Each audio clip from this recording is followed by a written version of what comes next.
In some parts of the world, eggplant is almost a staple in the menu, but in the United States, that seems not to be the case. So today I'm going to make one of the traditional recipes from France that uses eggplant. What we have here is ratatouille, and we're going to use it to top brown rice. And this is a little bit of a shortcut version to cooking the eggplant.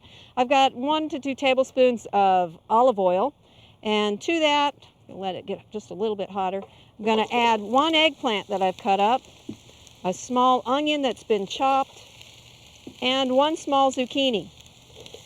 And we're just going to let these simmer for about 10 minutes, or saute for about 10 minutes. One of the problems with cooking eggplant is that it acts like a sponge, and it absorbs the oil so quickly, so you don't want to start with very much. In fact, they did a study in Australia, and in just 70 seconds cooking in fat, the eggplant absorbed 83 grams. That's as much as 700 calories just of fat during that time. So it will just keep taking it in the more you keep adding.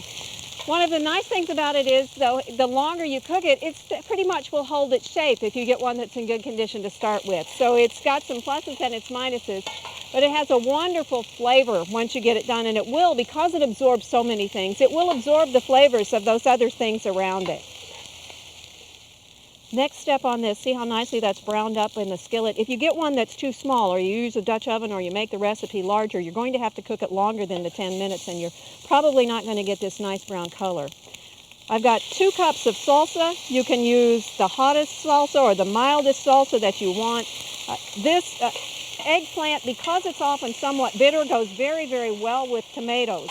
And this is one of the ways that we're adding the tomatoes in this case. Often the recipes will call for chopped up tomatoes, but the sweetness in the tomato tends to cut down any bitterness that's left. Another thing that a lot of people do in order to reduce the bitterness, needs to simmer for about 10 minutes or so, depending on how much liquid you want evaporated. Another thing that a lot of people will do to reduce the bitterness is to salt the eggplant. And they sprinkle it with salt, spread out on paper towels, and then the salt draws the moisture out, and that helps pull out some of the bitterness as well. Some people insist that it needs to be peeled. However, if you get a young eggplant, and if the peel is tender when you cut it, you can leave the peel on. You don't have to go to that extra step. Salting, again, if you get a young eggplant, you don't have to salt it. And if you're on a restricted sodium diet, that's something that's really important to consider. Another thing to consider in this one, a lot of the sodium in this one, you notice I'm not adding any salt to it because I'm using a commercial salsa, and there's a lot of salt in there too. So if you're interested in restricting the amount of salsa, you're probably going to want to make your own salsa to go in here so that you don't add any additional sodium. Again, this is going to simmer for about 10 minutes. And make sure you have a lid on it so you don't evaporate too much liquid. But if you decide it is, you're most welcome to add a little bit of water and thin it down just a tad.